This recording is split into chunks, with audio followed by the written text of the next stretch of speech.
ओम श्री विष्णुवाय नमः। श्री गणेशाय नमः। ओम श्री परमात्मने नमः।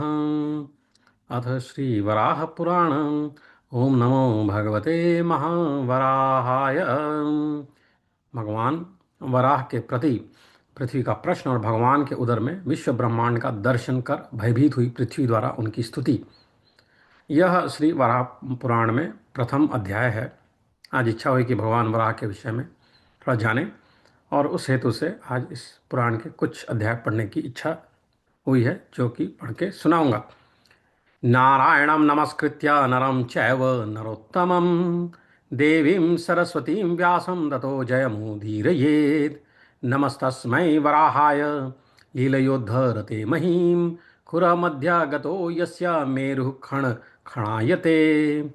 दंष्ट्राग्रेणोद्धृता गौरुदधति परिव्रता पर्वेत् तैर्निम्नगाभिः शाखं मृतपिण्डवत् प्राग्बृहदुरुव पुखानन्तरूपेण येन सोऽयं कंसासुरारेर्मुरनरकशदासास्यान्तकृत्सर्वसंस्थः कृष्णो विष्णुः सुरेशो नुदतु मम रिपुनादिदेवो वराहः।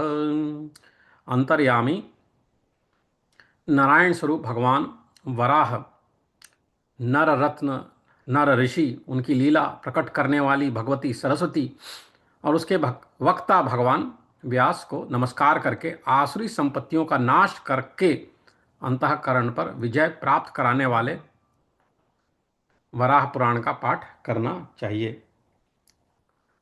जिनके लीला पूर्वक पृथ्वी का उद्धार करते समय उनके खुरों में फंसकर सुमेरु पर्वत खन खन शब्द करता है, उन भगवान वराह को नमस्कार है। जिन अनंत रूप भगवान विष्णु वराह ने प्राचीन काल में समुद्रों से घिरी वन पर्वत एवं नदियों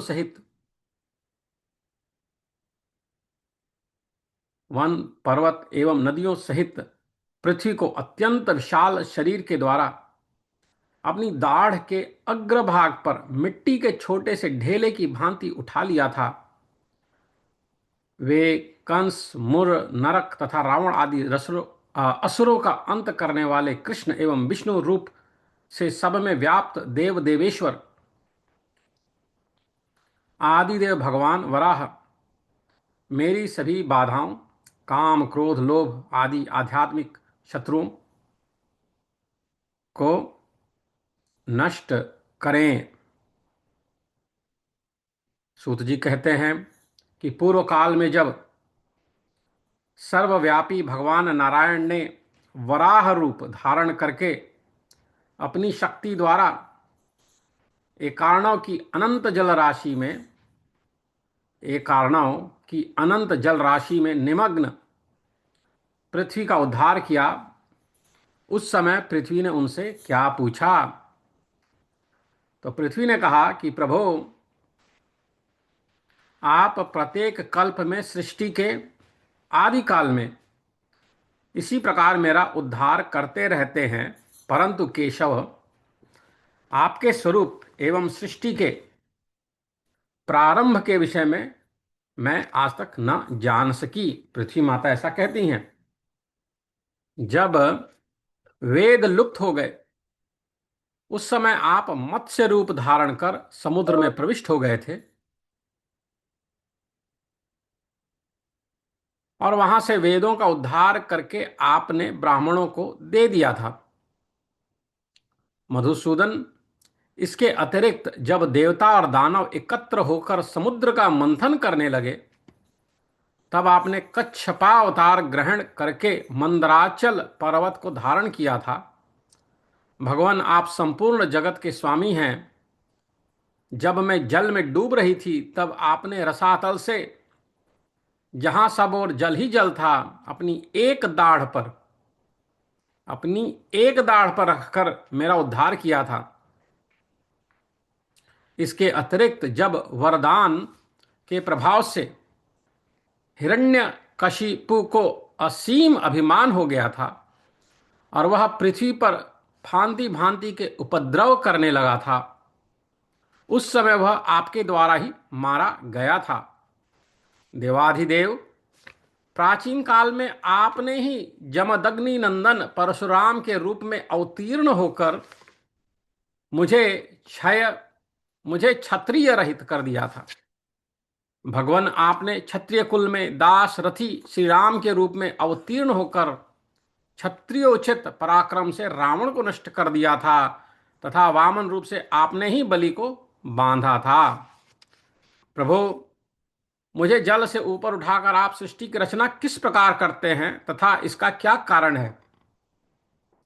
आपकी इन लीलाओं आपकी इन लीलाओं के रहस्य को मैं कुछ भी नहीं जानती।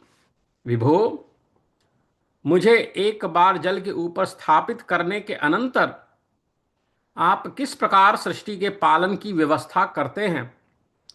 आपके निरंतर सुलभ रहने का कौन सा उपाय है? सृष्टि का किस प्रकार आरंभ और अवसान होता है? चारों युगों की गणना का कौन सा प्रकार है तथा युगों का क्रम किस प्रकार चलता है?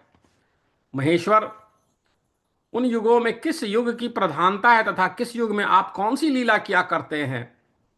यज्ञ में सदा संलग्न रहने वाले कितने राजा हो चुके हैं और उनमें से किन किन को सिद्धि सुलभ हुई है? प्रभु, आप मुझसे प्रसन्न हो और ये सब विषय संक्षेप से बताने की कृपा करें।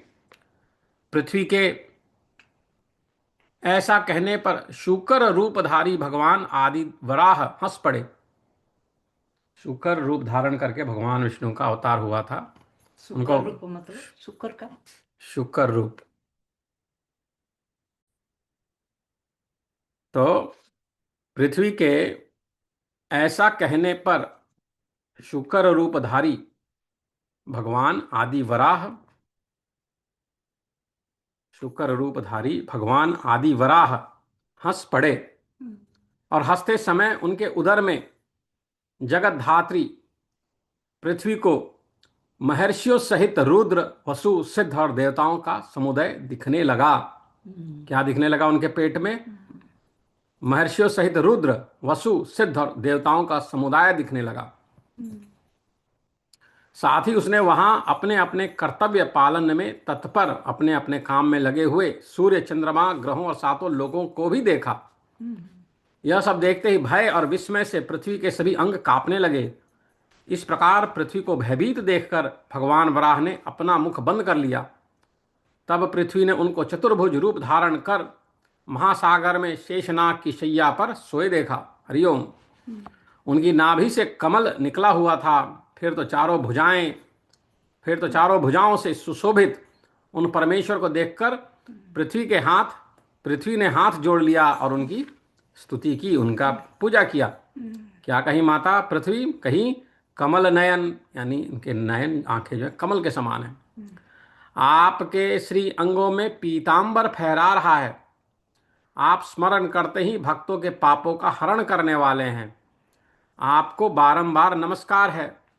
देवताओं के द्वेषी दैत्यों का दलन करने वाले आप परमात्मा को नमस्कार है, जो शेषनाग की शैया पर शयन करते हैं, जिनके वक्षः स्थल पर लक्ष्मी शोभा पाती हैं तथा भक्तों को मुक्ति प्रदान करना ही जिनका स्वभाव है। ऐसे संपूर्ण देवताओं के ईश्वर आप प्रभु को बारंबार नमस्कार है। प्रभु, आपके हाथ में खड्ग चक्र और शांग धनुष शोभा पाते हैं। आप पर जन्म एवं मृत्यु का प्रभाव नहीं पड़ता तथा आपके नाभि कमल पर ब्रह्मा का प्राकट्य हुआ है। ऐसे आप प्रभु के लिए बारंबार नमस्कार है। जिनके अधर और कर कमल लाल विद्रुमणि के समान सुशोभित होते हैं, उन जगदीश्वर के लिए नमस्कार है। भगवान, मैं निरूपाय नारी आपकी शरण में आई हूं। मेरी रक्षा करने की कृपा करें। जनार्दन, सघन नील अंजन के समान श्यामल आपके इस वराह विग्रह को देखकर मैं भयभीत हो गई हूं, डर गई हूं। इसके अतिरिक्त चराचर संपूर्ण जगत को आपके शरीर में देखकर भी मैं पुनः भय को प्राप्त हो रही हूं। नाथ, अब आप मुझ पर दया कीजिए। प्रभो, मेरी रक्षा आपकी कृपा पर निर्भर है। भगवान केशव, मेरे पैरों की नारायण मेरे कटी भाग की तथा माधव दोनों जंघाओं की रक्षा करें। भगवान गोविंद गुह्यांगों की रक्षा करें। विष्णु मेरी नाभि की तथा मधुसूदन उदर की रक्षा करें। भगवान वामन वक्षस्थल एवं हृदय की रक्षा करें। लक्ष्मीपति भगवान विष्णु मेरे कंठ की रक्षा करें। ऋषिकेश मुख की करें। पद्मनाभ नेत्रों की करें और दामोदर मस्तक की रक्षा करें। इस प्रकार भगवान श्री हरि के नामों का अपने अंगों में न्यास करके पृथ्वी देवी भगवान विष्णु आपको नमस्कार है ऐसा कहकर मौन हो गई, शांत हो गई। तो अगले अध्याय में कहते हैं सूत जी कि सभी जीवधारियों के शरीरों में, जितने भी जीवधारी हैं जिनमें जीवन है, उनके शरीरों में आत्मा रूप से, आत्मा के रूप में स्थित भगवान श्री हरि पृथ्वी की भक्ति से परम संतुष्ट हो गए। उन्होंने वराह रूप धारण करके पृथ्वी को अपनी योग माया का दर्शन कराया। फिर उसी रूप में स्थित रहकर बोले, सुश्रोणी, तुम्हारा प्रश्न यद्यपि बहुत कठिन है एवं यह पुरातन इतिहास का विषय है, तथापि मैं सभी शास्त्रों से सम्मत इस विषय का प्रतिपादन करता हूं। पृथ्वी देवी, साधारणतः सभी पुराणों में यह प्रसंग आया है। भगवान वराह ने कहा, सर्ग प्रतिसर्ग वंश मनवंतर और वंशानुचरित, जहां ये 5 लक्षण विद्यमान हो उसे पुराण समझना चाहिए। तो पुराणों में क्या गुण है? सर्ग, प्रतिसर्ग, वंश मनवंतर और वंशानुचरित, ये 5 लक्षण हो तो वह पुराण है। वरान ने पुराणों में सर्ग अर्थात सृष्टि का स्थान प्रथम है, अतः मैं पहले उसी का वर्णन करता हूं। तो पुराणों में सृष्टि का एक वर्णन है कि सृष्टि कैसे बनी, जगत कैसे बना, सभी पुराणों में दिया है। इसके आरंभ से ही देवताओं और राजाओं के चरित्र का ज्ञान होता है। परमात्मा सनातन है, उनका कभी किसी काल में नाश नहीं होता। वे परमात्मा सृष्टि की इच्छा से 4 भागों में विभक्त हुए, ऐसा वेदज्ञ पुरुष जानते हैं। सृष्टि के आदि काल में सर्वप्रथम परमात्मा से अहम तत्व, फिर आकाश आदि 5 महाभूत उत्पन्न हुए। परमात्मा से सबसे पहले क्या उत्पन्न हुआ? अहम तत्व, और फिर आकाश आदि 5 महाभूत उत्पन्न हुए। उसके पश्चात महत तत्व प्रकट हुआ और फिर अणुरूपा प्रकृति, और इसके बाद समाष्टि बुद्धि का प्रादुर्भाव हुआ। सत्व, रज और तम, इन 3 गुणों से युक्त होकर वह बुद्धि पृथक पृथक 3 प्रकार के भेदों में विभक्त हो गई। इस गुणत्रय में से 3 जो गुण है वो, इस गुणत्रय में से तमोगुण का संयोग प्राप्त करके, तम गुण का संयोग प्राप्त करके महद ब्रह्म का प्रादुर्भाव हुआ। ब्रह्मा जी का जो है प्रादुर्भाव हुआ तमोगुण से। इसको सभी तत्वज्ञ प्रधान अर्थात प्रकृति कहते हैं। इस प्रकृति से भी क्षेत्रज्ञ अधिक महिमा युक्त है। उस पर ब्रह्म से सत्वादि गुणों से आकाश आदि तन मात्राएं और फिर इंद्रियों का समुदाय बना। इस प्रकार जगत की सृष्टि व्यवस्थित हुई। भद्रे, 5 महाभूतों से स्वयं मैंने स्थूल शरीर का निर्माण किया। 5 महाभूतों से भगवान ने इस स्थूल शरीर का निर्माण किया। देवी पहले केवल शून्य था, फिर उसमें शब्द की उत्पत्ति हुई, शब्द से आकाश हुआ, आकाश से वायु, वायु से तेज, तेज से जल की उत्पत्ति हुई। इसके बाद प्राणियों को अपने ऊपर धारण करने के लिए तुम्हारी रचना हुई। इसके बाद में माता पृथ्वी की रचना हुई। पृथ्वी और जल का संयोग होने पर बुदबुदाकर कलल बना और वही अंडे के आकार में परिणत हो गया। उसके बढ़ जाने पर मेरा जलमय रूप दृष्टिगोचर हुआ। मेरे इस रूप को स्वयं मैंने ही बनाया था। इस प्रकार नार अर्थात जल की सृष्टि करके मैं उसी में निवास करने लगा। इसी से मेरा नाम नारायण हुआ। वर्तमान कल्प के समान ही मैं प्रत्येक कल्प में जल में शयन करता हूं और मेरे सोते समय सदैव मेरी नाभि से इसी प्रकार कमल उत्पन्न होता है, जैसा कि आज तुम देख रही हो। ऐसी स्थिति में मेरे नाभि कमल पर चतुर्मुख ब्रह्मा उत्पन्न हुए। तब मैंने उनसे कहा कि महामते, तुम प्रजा की रचना करो। ऐसा कहकर मैं अंतर्धान हो गया और ब्रह्मा भी सृष्टि रचना में चिंतन में लग गए। वसुंधरे, इस प्रकार चिंतन करते हुए ब्रह्मा जी जब कोई मार्ग नहीं सूझ पड़ा तो फिर उन अव्यक्त जन्मा के मन में क्रोध उत्पन्न हुआ। अव्यक्त जन्मा के मन में क्रोध उत्पन्न हुआ। उनके इस क्रोध के परिणाम स्वरूप एक बालक का प्रादुर्भाव हुआ। जब उस बालक ने रोना प्रारंभ किया तब अव्यक्त रूप ब्रह्मा ने उसे रोने से मना किया। इस पर उस बालक ने कहा, मेरा नाम तो बता दीजिए। तब ब्रह्मा ने रोने के कारण उसका नाम रुद्र रख दिया। तो ब्रह्मा जी ने उस बालक का नाम रुद्र रखा क्योंकि वो बालक रो रहा था। सुबह उस बालक से भी ब्रह्मा ने कहा, लोकों की रचना करो। परंतु इस कार्य में अपने को असमर्थ जानकर उस बालक ने जल में निमग्न होकर तप करने का निश्चय किया। वो कर नहीं पाया। उसने जो है जल में निमग्न होकर तप किया। उस रुद्र नामक बालक के तपस्या के लिए जल में निमग्न हो जाने पर ब्रह्मा ने फिर दूसरे प्रजापति को उत्पन्न किया। दाहिने अंगूठों से उन्होंने प्रजापतियों को और बाएं अंगूठे से प्रजापति के लिए पत्नी की सृष्टि की। दाहिने से प्रजापति को और बाएं से उनके लिए पत्नी की सृष्टि की। प्रजापति ने उस स्त्री से स्वयंभुव मनु को उत्पन्न किया। इस प्रकार पूर्व काल में ब्रह्मा ने स्वयंभुव मनु के द्वारा प्रजाओं की वृद्धि की। पृथ्वी बोली, देवेश्वर, प्रथम सृष्टि का और विस्तार से वर्णन करने की कृपा करें तथा नारायण ब्रह्मा रूप से कैसे विख्यात हुए, मुझे यह सब भी बतलाने की कृपा करें। तो वराह भगवान कहते हैं कि देवी पृथ्वी, नारायण ने ब्रह्मा रूप से जिस प्रकार प्रजाओं की सृष्टि की उसे मैं विस्तृत रूप से कहता हूं, सुनो। शुभे पिछले कल्प का अंत हो जाने पर रात्रि व्याप्त हो गई। भगवान श्री हरि उस समय सो गए। प्राणों का नितांत अभाव हो गया। फिर जगने पर उनकी यह जगत शून्य दिखाई पड़ा। भगवान नारायण दूसरों के लिए अचिंत्य हैं, सोचे नहीं जा सकते। वे पूर्वजों के भी पूर्वज, ब्रह्म स्वरूप, अनादि और सबके सृष्टा हैं। ब्रह्मा का रूप धारण करने वाले वे परम प्रभु जगत की उत्पत्ति और प्रलय करता है। उन नारायण के विषय में यह श्लोक कहा जाता है कि आपो नारा इति प्रोक्ता आपो वै नरसूनवः अयनम तस्य ताः पूर्वम ततो नारायणः स्मृतः। पुरुषोत्तम नर से उत्पन्न होने के कारण जल को नार कहा जाता है, क्योंकि जल भी नार अर्थात पुरुषोत्तम परमात्मा से उत्पन्न हुआ है। सृष्टि के पूर्व वह नार ही भगवान हरि का अयन निवास रहा, अतः उनकी नारायण संज्ञा हो गई। फिर पूर्व कल्पों की भांति जैसा पिछले कल्प में हुआ उस प्रकार उन श्रीहरि के मन में सृष्टि रचना का संकल्प उदित हुआ। फिर से उन्होंने सोचा कि सृष्टि की रचना करूं।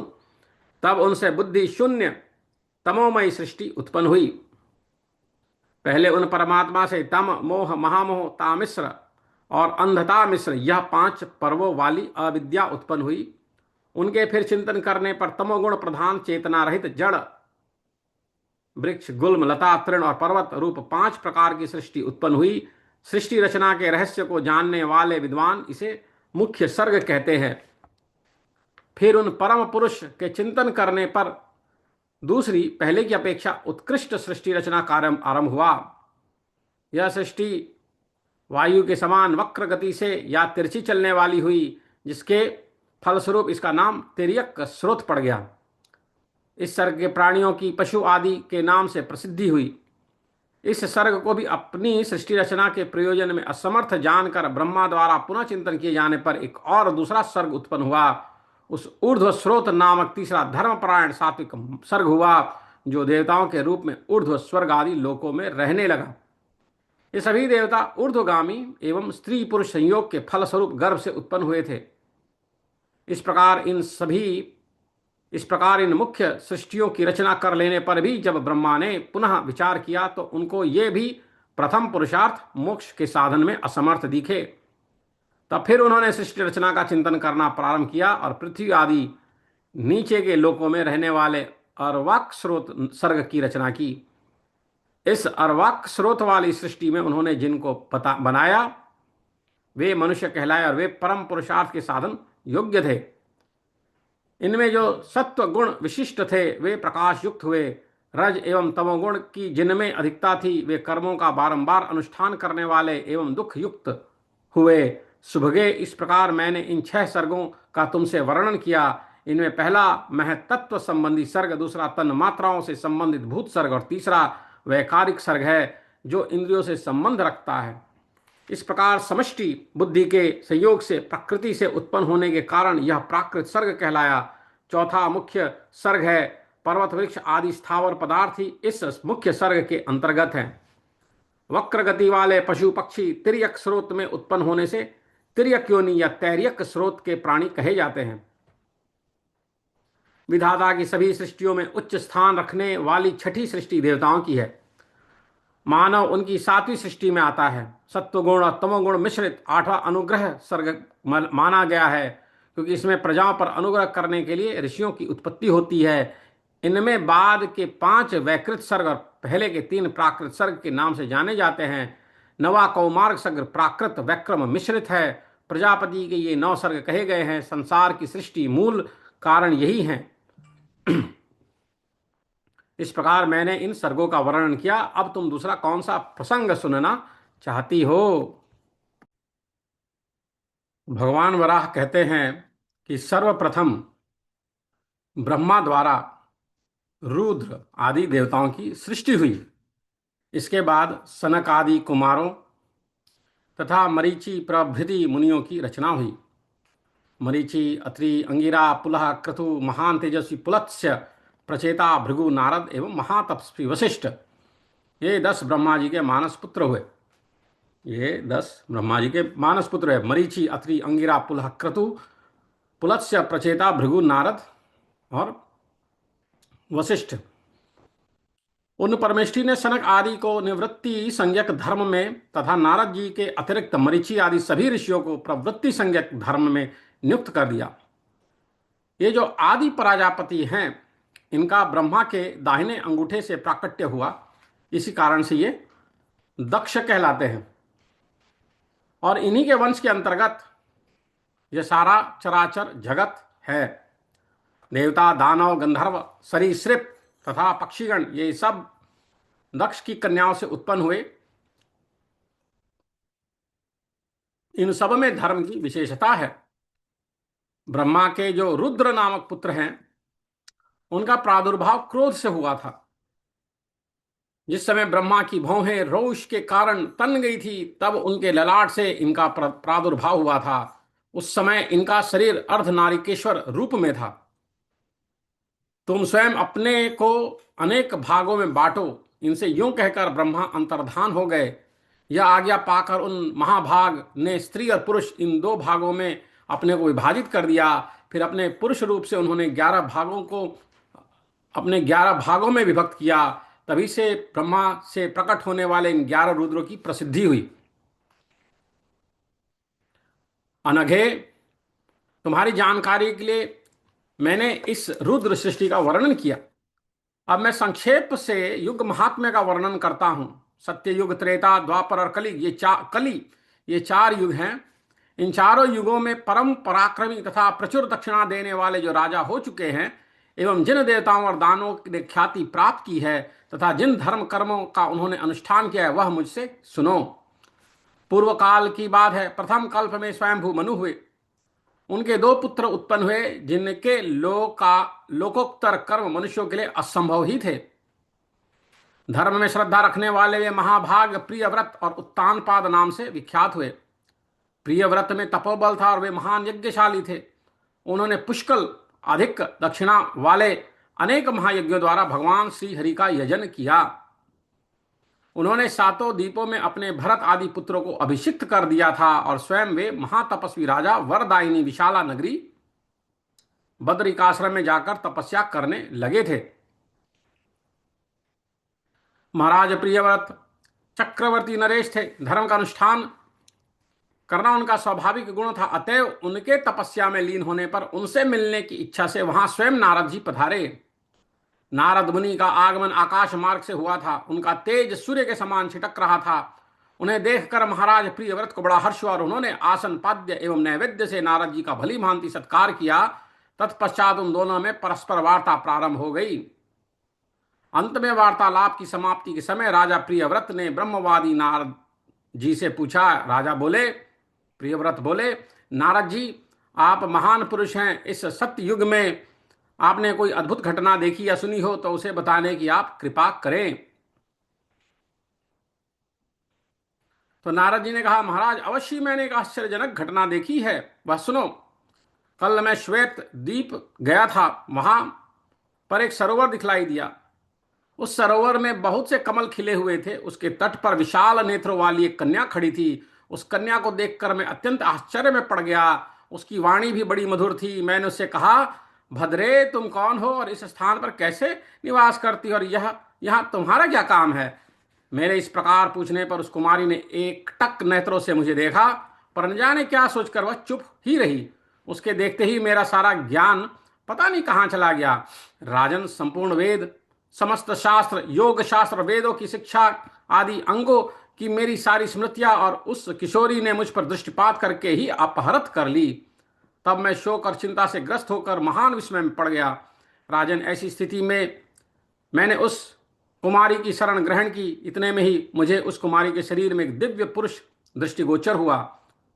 फिर उस पुरुष के भी हृदय में दूसरे और दूसरे पुरुष के हृदय में तीसरे का दर्शन हुआ, जिसके नेत्र लाल थे। वह 12 सूर्यों के समान तेजस्वी था। इस प्रकार उन तीनों पुरुषों को मैंने वहां देखा जो उस कन्या के शरीर में स्थित थे। सुव्रत, फिर क्षण भर के बाद देखा तो वहां केवल वह कन्या ही रह गई थी एवं अन्य तीनों पुरुष अदृश्य हो गए थे। तत्पश्चात मैंने उस दिव्य किशोरी से पूछा, भद्रे, मेरा संपूर्ण वेद ज्ञान कैसे नष्ट हो गया, इसका कारण बताओ। तो कुमारी बोली, मैं समस्त वेदों की माता हूं, मेरा नाम सावित्री है।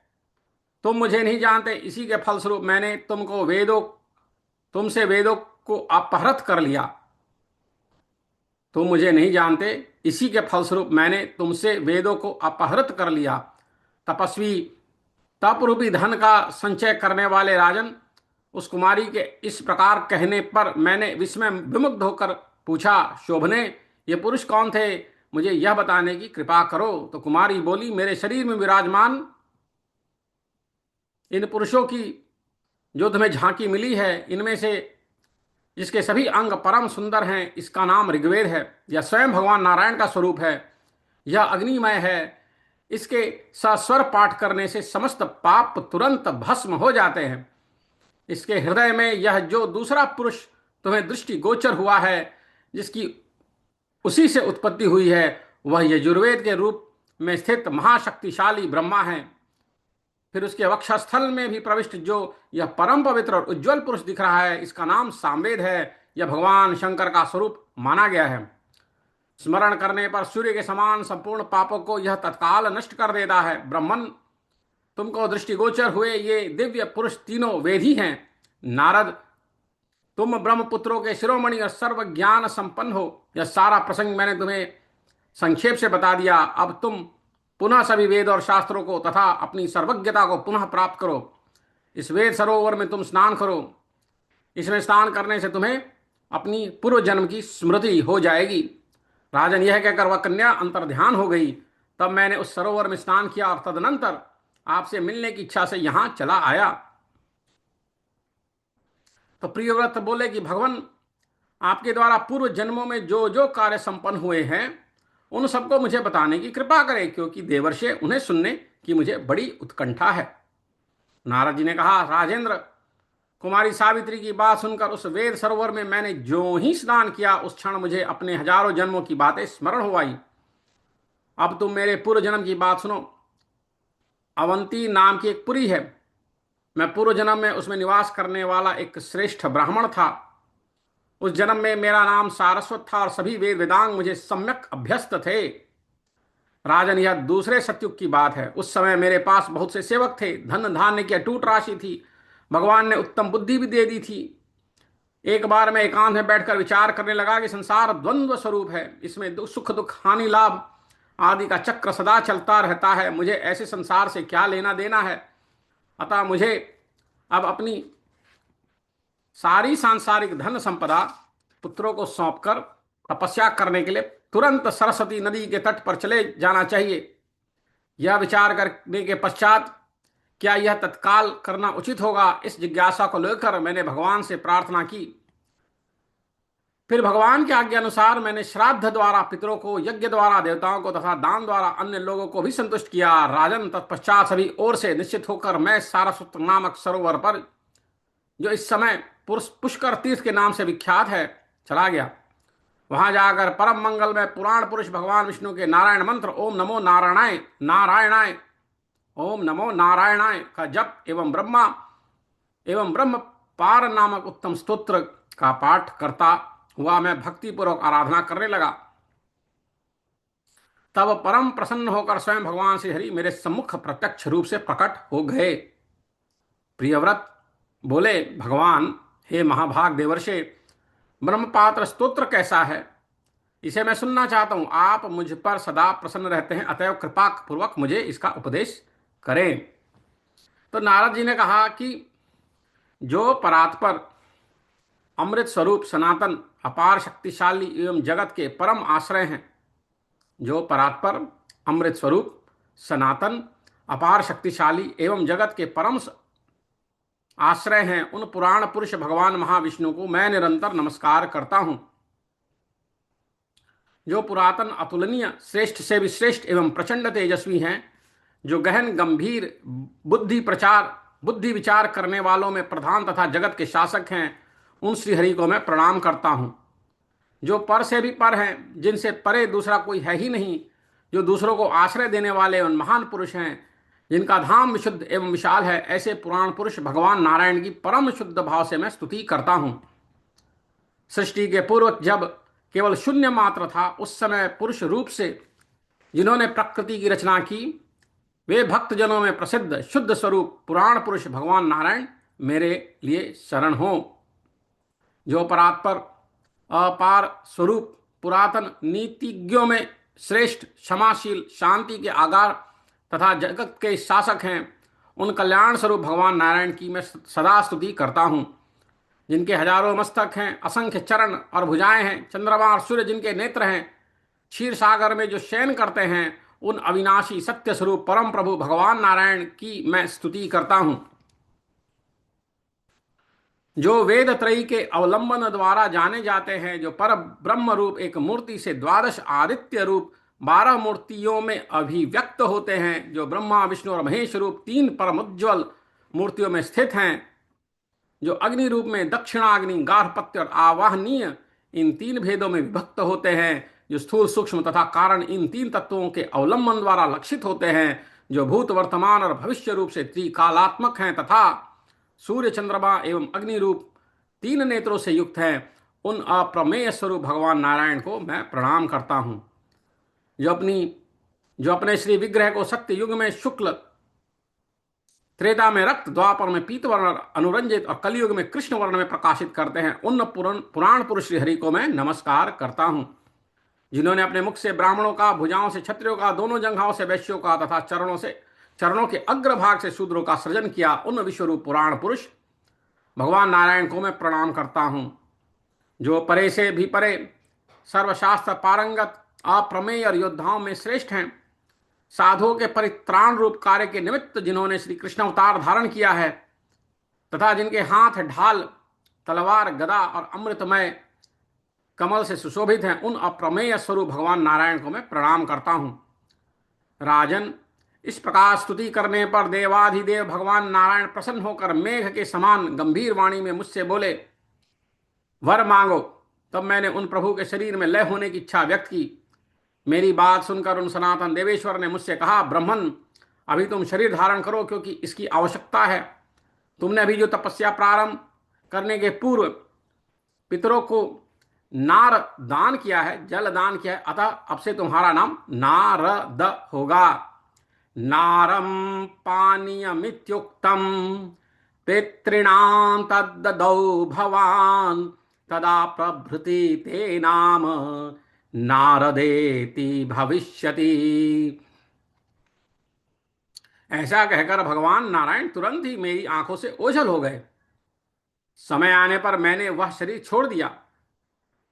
तपस्या के प्रभाव से मृत्यु के पश्चात मुझे ब्रह्मलोक की प्राप्ति हुई। राजन, तदनंतर ब्रह्मा जी के प्रथम दिवस का आरंभ होने पर मेरी भी उनके 10 मानस पुत्रों में उत्पत्ति हुई।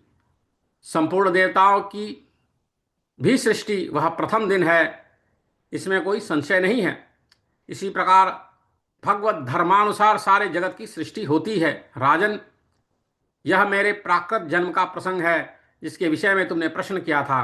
राजेंद्र, भगवान नारायण का ध्यान करने से ही मुझे लोक गुरु का पद प्राप्त हुआ है, अतएव तुम भी उन श्रीहरि के परायण हो जाओ।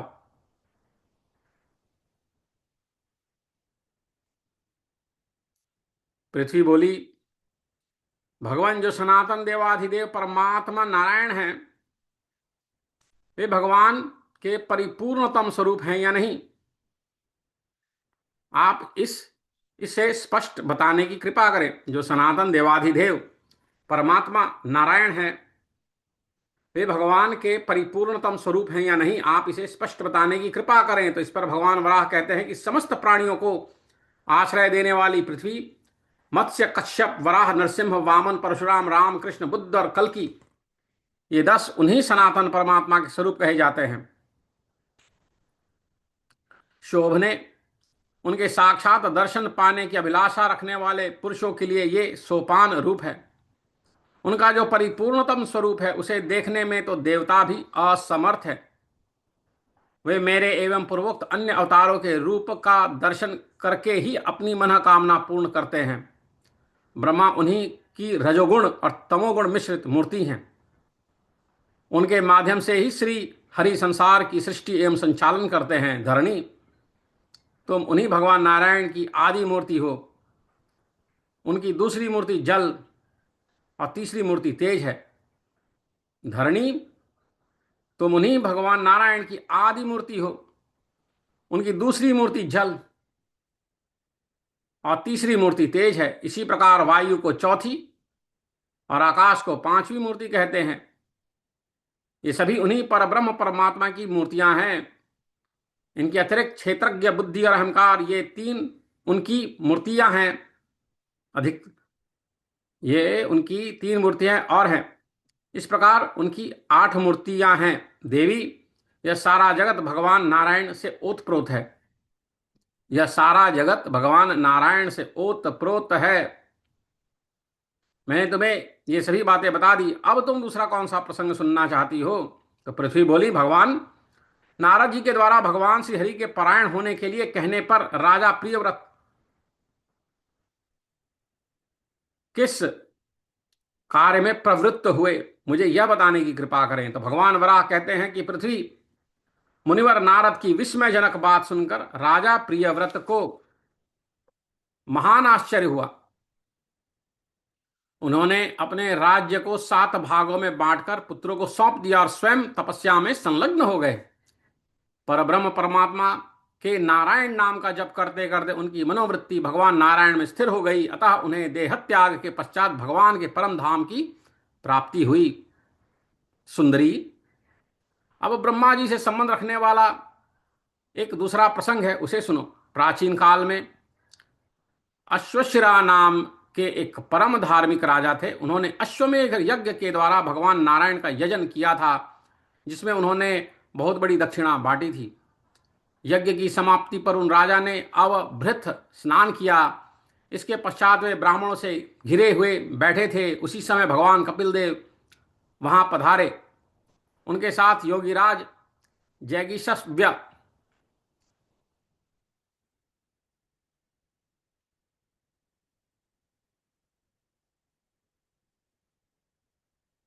तो अश्वशिरा नाम के एक परम धार्मिक राजा थे। उन्होंने अश्वमेध यज्ञ के द्वारा भगवान नारायण का यजन किया था, जिसमें उन्होंने बहुत बड़ी दक्षिणा दी थी। यज्ञ की समाप्ति पर उन राजा ने अवभृत स्नान किया। इसके पश्चात वे ब्राह्मणों से घिरे हुए बैठे थे। उसी समय भगवान कपिल देव वहां पधारे। उनके साथ योगीराज जैगिषव्य भी थे। अब महाराज अश्वशिरा बड़ी शीघ्रता से उठे, अत्यंत हर्ष के साथ उनका सत्कार किया और तत्काल दोनों मुनियों के विधिवत स्वागत की व्यवस्था की। जब दोनों मुनिश्रेष्ठ भली भांति पूजित होकर आसन पर विराजमान हो गए, तब महापराक्रमी राजा अश्वशिरा ने उनकी ओर देखकर पूछा, आप दोनों अत्यंत तीक्ष्ण बुद्धि वाले और योग के आचार्य हैं। आपने कृपा पूर्वक स्वयं अपनी इच्छा से यहाँ आकर मुझे दर्शन दिया है। आप मनुष्यों में श्रेष्ठ ब्राह्मण देवता हैं। आप दोनों मेरे इस संशय का समाधान करें कि भगवान नारायण की आराधना में मैं कैसे करूं। भगवान नारायण की आराधना में कैसे करूं? राजन, तुम नारायण किसे कहते हो? महाराज, हम दो नारायण तो तुम्हारे सामने प्रत्यक्ष रूप से उपस्थित हैं। राजा अश्वशिरा बोले, आप दोनों महानुभाव ब्राह्मण हैं। आपको सिद्धि सुलभ हो चुकी है। तपस्या से आपके पाप भी नष्ट हो गए हैं, यह मैं मानता हूं, किंतु हम दोनों नारायण हैं ऐसा आप लोग कैसे कह रहे हैं? भगवान नारायण तो देवताओं के भी देवता हैं। शंख चक्र और गदा से उनकी भुजाएं अलंकृत रहती हैं। वे पीतांबर धारण करते हैं। गरुड़ उनका वाहन है। भला संसार में उनकी समानता कौन कर सकता है?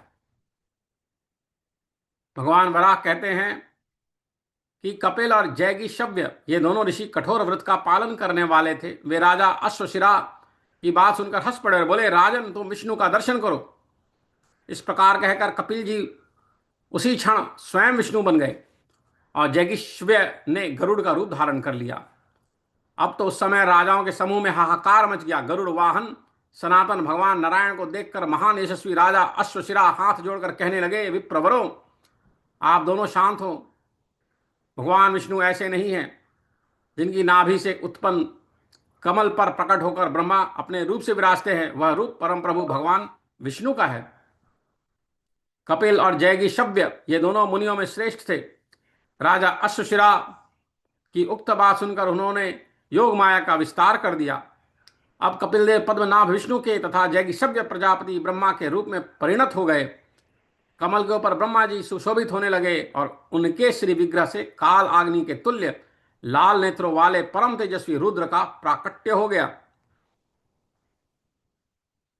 राजा ने सोचा, हो न हो यह इन योगीश्वरों की ही माया है, क्योंकि जगदीश्वर इस प्रकार सहज ही दृष्टि गोचर नहीं हो सकते। वे सर्वशक्ति संपन्न श्रीहरि तो सदा सर्वत्र विराजते हैं। भूत प्राणियों को धारण करने वाले पृथ्वी। राजा अश्वशिरा अपनी सभा में इस प्रकार कह ही रहे थे कि उनकी बात समाप्त होते न होते खटमल, मच्छर, जूं, भौरे, पक्षी, सर्प, घोड़े, गाय, हाथी, बाघ, सिंह, शृगाल, हरिण एवं अन्य अतिरिक्त और भी करोड़ों ग्राम्य एवं वन्य पशु राजभवन में चारों ओर दिखाई पड़ने लगे। उस समय झुंड के झुंड प्राणियों के समूह को देखकर राजा के आश्चर्य की सीमा न रही। राजा अश्वशिरा यह विचार करने लगे, क्या मुझे क्या करना चाहिए? इतने में ही सारी बात उनकी समझ में आ गई। अहो, यह तो परम बुद्धिमान कपिल और जैगीषव्य मुनि का ही महात्म्य है। फिर तो राजा अश्वराशि ने हाथ जोड़कर उन ऋषियों से भक्तिपूर्वक पूछा, विप्रवरो, यह क्या प्रपंच है? तो कपिल और जैगीषव्य ने कहा, राजन, हम दोनों से तुम्हारा प्रश्न था कि भगवान श्री हरि की आराधना एवं उनको प्राप्त करने का क्या विधान है। महाराज, इसलिए हम लोगों ने तुमको यह दृश्य दिखलाया। राजन, सर्वज्ञ भगवान श्रीहरि यह त्रिगुणात्मिक का सृष्टि है जो तुम्हें दृष्टि गोचर हुई है। भगवान नारायण एक ही हैं। वे अपनी इच्छा के अनुसार अनेक रूप धारण करते रहते हैं। इसी काल में जब वे अपनी अनंत तेजो राशि को आत्मसात करके सौम्य रूप में सुशोभित होते हैं, तभी मनुष्यों को उनकी झांकी प्राप्त होती है।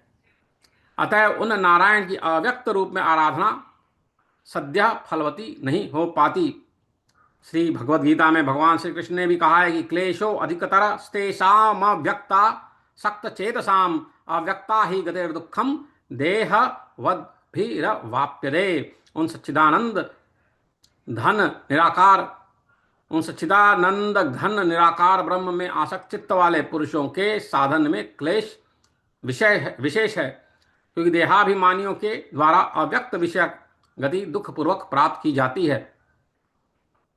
तो आगे कपिल और जैगीषव्य ऋषि कहते हैं कि वे जगत प्रभु परमात्मा ही सबके शरीर में विराजमान हैं। भक्ति का उदय होने पर अपने शरीर में ही उन परमात्मा का साक्षात्कार हो जाता है।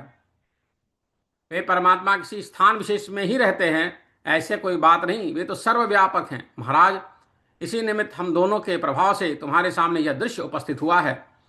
इसका प्रयोजन यह है कि भगवान की सर्वव्यापकता पर तुम्हारी आस्था दृढ़ हो जाए। राजन, इसी प्रकार तुम्हारे इन मंत्रियों एवं सेवकों के सभी के शरीर में भगवान श्री हरि विराजमान हैं। राजन, हमने जो देवता एवं कीट पशुओं के समूह तुमको अभी दिखलाए, वे सब के सब विष्णु के ही रूप हैं। केवल अपनी भावना को दृढ़ करने की आवश्यकता है, क्योंकि भगवान श्री हरि तो सब में व्याप्त हैं ही।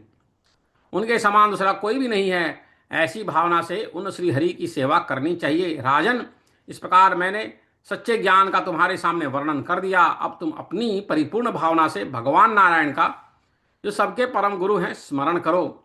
धूप दीप आदि पूजा की सामग्रियों से ब्राह्मणों को तथा तर्पण द्वारा पितरों को तृप्त करो। इस प्रकार ध्यान में चित्त को समाहित करने से भगवान नारायण शीघ्र ही सुलभ हो जाते हैं।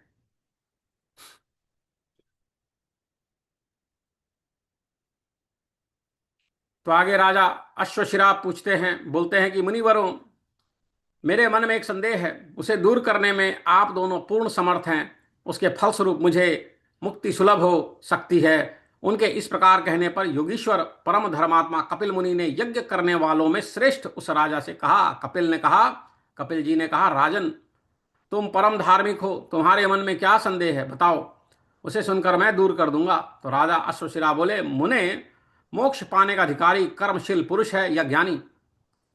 मेरे मन में यह संदेह उत्पन्न हो गया है। यदि मुझ पर आपकी दया हो तो इसे दूर करने की कृपा करें। तो कपिल जी ने कहा, महाराज, प्राचीन काल की बात है। यह प्रश्न ब्रह्मा जी के पुत्र रैभ्य तथा राजा वसु बृहस्पति से पूछा था। यह प्रश्न ब्रह्मा जी के पुत्र रैभ्य तथा राजा वसु ने बृहस्पति से पूछा था। तो यह प्रश्न बृहस्पति जी से किया गया है। पहले पूर्व काल में चाक्षुष मनवंतर में एक प्रसिद्ध राजा थे जिनका नाम था वसु। वे बड़े विद्वान और विख्यात दानी थे। ब्रह्मा जी के वंश में उनका जन्म हुआ था। राजन, वे महाराज वसु ब्रह्मा जी का दर्शन करने के विचार से ब्रह्मलोक को चल पड़े। मार्ग में ही चित्ररथ नामक विद्याधर से उनकी भेंट हो गई। राजा ने प्रेम पूर्वक चित्ररथ से पूछा, प्रभु, ब्रह्मा जी का दर्शन किस समय हो सकता है? चित्ररथ ने कहा, ब्रह्मा जी के भवन में इस समय देवताओं की सभा हो रही है। ऐसा सुनकर वे नरेश ब्रह्म भवन के द्वार पर ठहर गए। इतने में महान तपस्वी रैभ्य भी वहीं आ गए। उनको देखकर राजा वसु के मन में बड़ी प्रसन्नता हुई। उनका रोम रोम आनंद से खिल उठा। तदनंतर रैम्य मुनि की पूजा करके राजा ने उनसे पूछा, मुने, आप कहाँ चल पड़े? रैम्य मुनि बोले, महाराज, मैं देवगुरु बृहस्पति के पास से आ रहा हूँ। किसी कार्य विषय में पूछने के लिए मैं उनके पास चला गया था। रैम्य मुनि इस प्रकार बोल ही रहे थे कि इतने में ब्रह्मा जी का वह विशाल एवं विसर्जित रैभ्य मुनि इस प्रकार बोल ही रहे थे कि इतने में ब्रह्मा जी की वह विशाल सभा विसर्जित हो गई। सभी देवता अपने अपने स्थान को चले गए। अतः अब बृहस्पति जी भी वहां आ गए। राजा वसु ने उनका स्वागत सत्कार किया। तत्पश्चात तीनों ही एक साथ बृहस्पति के भवन पर गए। राजेंद्र वहां रैभ्य, बृहस्पति और राजा वसु तीनों बैठ गए। सबके बैठ जाने पर देवताओं के गुरु बृहस्पति ने रैभ्य मुनि से पूछा, कहा कि महाभाग, तुम्हें तो स्वयं वेद एवं वेदांगों का पूर्ण ज्ञान है। कहो, तुम्हारा मैं कौन सा कार्य करूं? रैभ्य मुनि बोले, बृहस्पति जी, कर्मशील और ज्ञान संपन्न इन दोनों में कौन मोक्ष पाने का अधिकारी है? इस विषय में मुझे संदेह उत्पन्न हो गया है। प्रभु, आप इसका निराकरण करने की कृपा करें। तो बृहस्पति जी ने कहा, मुने, पुरुष शुभ या अशुभ जो भी कर्म करे, वह सब का सब भगवान नारायण को समर्पण कर देने से कर्म फलों से लिप्त नहीं हो सकता। बृहस्पति जी ने कहा, ऋषि ने कहा, गुरु ने कहा कि पुरुष शुभ या अशुभ जो कुछ भी कर्म करे, वह सब का सब भगवान नारायण को समर्पण कर देने से कर्म फलों से लिप्त नहीं होता। द्विजवर, इस विषय में एक ब्राह्मण और एक व्याघ का संवाद सुना जाता है। अत्रि के वंश में उत्पन्न एक ब्राह्मण थे। उनकी वेदाभ्यास में बड़ी रुचि थी। वे प्रातः, मध्याह्न और सायं त्रिकाल स्नान करते हुए तपस्या करते थे। संयमन नाम से उनकी प्रसिद्धि थी। एक दिन की बात है, वे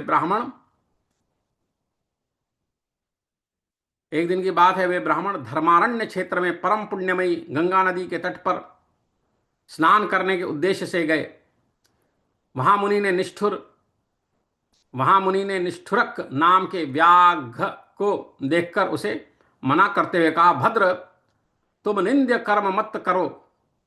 तब मुनि पर दृष्टि डालकर वह व्याघ्र मुस्कुराते हुए बोला, द्विजवर, सभी जीवधारियों में आत्मा रूप से स्थित होकर स्वयं भगवान ही इन जीवों के वेश में क्रीड़ा कर रहे हैं। जैसे माया जानने वाला व्यक्ति मंत्रों का प्रयोग करके माया फैला देता है, ठीक वैसे ही यह प्रभु की माया है, इसमें कोई संदेह नहीं करना चाहिए।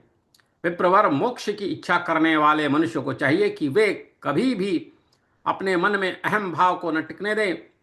यह सारा संसार अपनी जीवन यात्रा के प्रयत्न में संलग्न रहता है। हाँ, इस कार्य के विषय में अहम अर्थात मैं करता हूं, इस भाव का होना उचित नहीं है। जब विप्रवर संयम ने निष्ठुरक व्याध की बात सुनी तो वे अत्यंत आश्चर्यचकित होकर उसके प्रति यह वचन बोले, भद्र, तुम ऐसी युक्ति संगत बात कैसे कह रहे हो? तो ब्राह्मण की बात सुनकर धर्म के भर्मज्ञ उस व्याध ने पुनः अपनी बात प्रारंभ की। उसने सर्वप्रथम लोहे का एक जाल बनाया, उसे फैलाकर उसके नीचे सूखी लकड़ियां डाल दी। तदनंतर ब्राह्मण के हाथ में अग्नि देकर उसने कहा, आर्य, इस लकड़ी के ढेर में आग लगा दीजिए। तत्पश्चात ब्राह्मण ने मुख से फूंक कर अग्नि प्रज्वलित कर दी और शांत होकर बैठ गए। जब आग धधकने लगी तो वह लोहे का जाल भी गर्म हो उठा। साथ ही उसमें जो गाय की आंख के समान छिद्र थे, उनमें से निकलती हुई ज्वाला इस प्रकार शोभा पाने लगी मानो हंस के बच्चे श्रेणीबद्ध होकर निकल रहे हों। उस जलती हुई अग्नि से हजारों ज्वालाएं अलग अलग फूट पड़ी। आग के एक जगह रहने पर भी उस लौहमय जाल के छिद्रों से ऐसा दृश्य प्रतीत होने लगा। तब व्याध ने ब्राह्मण से कहा, मुनिवर, आप इनमें से कोई भी एक ज्वाला उठा लें जिससे मैं शेष ज्वालाओं को बुझाकर शांत कर दूं। इस प्रकार कहकर उस व्याध ने जलती हुई आग पर जल से भरा हुआ एक घड़ा तुरंत फेंक दिया। फिर तो वह एकाएक शांत हो गई। सारा दृश्य पूर्ववत हो गया। अब व्याध ने तपस्वी संयम मन से कहा, भगवान, आपने जो जलती आग ले रखी है वह उसी अग्निपुंज से प्राप्त हुई है। उसे मुझे दे दें, इसके सहारे मैं अपनी जीवन यात्रा संपन्न कर सकूं। व्याध के इस प्रकार कहने पर जब ब्राह्मण ने लोहे की जाल की और दृष्टि डाली तो वह अग्नि थी ही नहीं। वह तो पूंजीभूत अग्नि के समाप्त होते ही शांत हो गई थी। तब कठोर व्रत का पालन करने वाले संयम मन की आंखें मूंद गई और वे मौन होकर बैठ गए। ऐसी स्थिति में व्याध ने उनसे कहा, विप्रवर, अभी थोड़ी देर पहले आग धधक रही थी, ज्वालाओं का और छोर नहीं था, किंतु मूल के शांत होते ही सब की सब ज्वालाएं शांत हो गईं। ठीक यही बात इस संसार की भी है। परमात्मा ही प्रकृति का संयोग प्राप्त करके समस्त भूत प्राणियों के आश्रय रूप में विराजमान होते हैं। परमात्मा ही प्रकृति का संयोग प्राप्त करके समस्त भूत प्राणियों के आश्रय रूप में विराजमान होते हैं। यह जगत तो प्रकृति में विक्षोभ विकार उत्पन्न होने से प्रादुर्भूत होता है। अतएव संसार की यही स्थिति है। यदि जीवात्मा शरीर धारण करने पर अपने स्वाभाविक धर्म का अनुष्ठान करता हुआ हृदय में सदा परमात्मा से संयुक्त रहता है तो वह किसी प्रकार का कर्म करता हुआ भी विषाद को प्राप्त नहीं हो सकता। बृहस्पति जी ने कहा, राजेंद्र, निष्ठुरक व्याध और संयमन ब्राह्मण की उपयुक्त बातें समाप्त होते ही उस व्याध के ऊपर आकाश से पुष्पों की वर्षा होने लगी। साथ ही द्विज श्रेष्ठ संयमन ने देखा कि कामचारी अनेक दिव्य विमान वहां पहुंच गए थे। वे सभी विमान बड़े विशाल और भांति भांति के रत्नों से सुसज्जित थे, जो निष्ठुरक को लेने आए थे। तत्पश्चात विप्रवर संयमन ने उन सभी विमानों में निष्ठुर व्याध को मनोनुकूल उत्तम रूप धारण करके बैठे हुए देखा। क्योंकि निष्ठुरक ब्राह्मण अद्वैत ब्रह्म का उपासक था, उसे योग की सिद्धि सुलभ थी, अतः उसने अपने अनेक शरीर बना लिए। यह दृश्य देखकर संयमन के मन में बड़ी प्रसन्नता हुई और वे अपने स्थान को चले गए। अतः द्विजवर रैभ्य एवं राजा वसु, अपने वर्ण आश्रम धर्म के अनुसार कर्म करने वाला कोई भी व्यक्ति निश्चय ही ज्ञान प्राप्त करके मुक्ति का अधिकारी हो सकता है। राजन, यह प्रसंग सुनकर रैभ्य और वसु के मन में जो संदेह था वह समाप्त हो गया। अतः वे दोनों बृहस्पति जी के लोक से अपने अपने आश्रमों को चले गए। अतएव राजेंद्र, तुम भी परम प्रभु भगवान नारायण की उपासना करते हुए अभेद बुद्धि से उन परम प्रभु परमेश्वर की अपने शरीर में स्थिति का अनुभव करते रहो। भगवान वराह कहते हैं कि पृथ्वी मुनिवर कपिल जी की यह बात सुनकर राजा अश्वशिरा ने अपने यशस्वी ज्येष्ठ पुत्र को, जिसका नाम स्थूल शिरा था, बुलाया और उसे अपने राज्य पर अभिषिक्त कर वे स्वयं वन में चले गए। नैमिषारण्य पहुंचकर वहां यज्ञ मूर्ति भगवान नारायण का स्तवन करते हुए उन्होंने उनकी उपासना आरंभ कर दी। पृथ्वी बोली, परम शक्तिशाली प्रभु राजा अश्वशिरा ने यज्ञ पुरुष भगवान नारायण की किस प्रकार स्तुति की और वह स्तोत्र कैसा है, यह भी मुझे बताने की कृपा करें। तो भगवान वराह कहते हैं कि राजा अश्वशिरा द्वारा यज्ञ मूर्ति भगवान नारायण की स्तुति इस प्रकार हुई। जो सूर्य, चंद्रमा, अग्नि, इंद्र, रुद्र और वायु आदि अनेक रूपों में विराजमान हैं, उन यज्ञ मूर्ति भगवान श्री हरि को मेरा नमस्कार है। जिनके अत्यंत भयंकर दाढ़ हैं, सूर्य एवं चंद्रमा जिनके नेत्र हैं, संवत्सर और दोनों अयन जिनके उदर हैं, कुछ समूह जिनकी रोमावली हैं, उन प्रचंड शक्तिशाली यज्ञ स्वरूप सनातन श्री हरि को मैं प्रणाम करता हूं। स्वर्ग और पृथ्वी के बीच का संपूर्ण आकाश तथा सभी दिशाएं जिनसे परिपूर्ण हैं, उन परम आराध्य सर्वशक्ति संपन्न एवं संपूर्ण जगत की उत्पत्ति के कारण सनातन श्री हरि को मैं प्रणाम करता हूं। स्वर्ग और पृथ्वी के बीच का संपूर्ण आकाश तथा सभी दिशाएं जिनसे परिपूर्ण हैं, उन परम आराध्य सर्वशक्ति संपन्न एवं संपूर्ण जगत की उत्पत्ति के कारण सनातन श्री हरि को मैं प्रणाम करता हूं।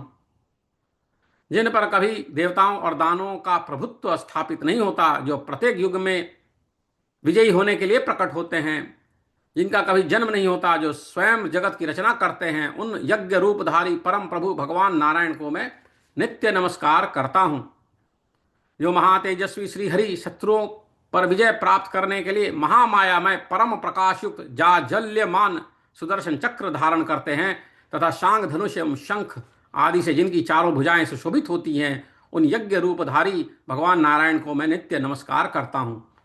जो कभी 1000 सिर वाले, कभी महान पर्वत के समान शरीर धारण करने वाले तथा कभी त्रस रेणु के समान सूक्ष्म शरीर वाले बन जाते हैं, उन यज्ञ पुरुष भगवान नारायण को मैं सदा प्रणाम करता हूँ। जिनकी 4 भुजाएं हैं, जिनके द्वारा अखिल जगत की सृष्टि हुई है, अर्जुन की रक्षा के निमित्त जिन्होंने हाथ में रथ का चक्र उठा लिया था तथा जो प्रलय के समय काल आग्नि का रूप धारण कर लेते हैं, उन यज्ञ स्वरूप भगवान नारायण को मैं नित्य नमस्कार करता हूँ। संसार के जन्म मरण रूप चक्र से मुक्ति पाने के लिए जिन सर्वव्यापक पुराण पुरुष परमात्मा की मानव पूजा किया करते हैं तथा जिन अप्रमेय परम प्रभु का दर्शन योगियों को केवल ध्यान द्वारा प्राप्त होता है, उन यज्ञ मूर्ति भगवान नारायण को मैं नित्य नमस्कार करता हूँ। भगवान, जिस समय मुझे अपने शरीर में आपके वास्तविक स्वरूप की झांकी प्राप्त हुई, उसी क्षण मैंने मन ही मन अपने को आपको अर्पण कर दिया। मेरी बुद्धि में यह बात भली भांति प्रतीत होने लगी कि जगत में आपके अतिरिक्त कुछ है ही नहीं। तभी से मेरी भावना परम पवित्र बन गई। इस प्रकार राजा अश्वशिरा यज्ञ मूर्ति भगवान नारायण की स्तुति कर रहे थे। इतने में यज्ञ वेदी से निकलकर उनके सामने अग्निशिखा के तुल्य एक महान तेज उपस्थित हो गया। अब इस शरीर का त्याग करने की इच्छा से राजा अश्वशिरा उसी में समा गए और यज्ञ पुरुष भगवान नारायण के उस तेजोमय श्री विग्रह में लीन हो गए, उसमें लीन हो गए।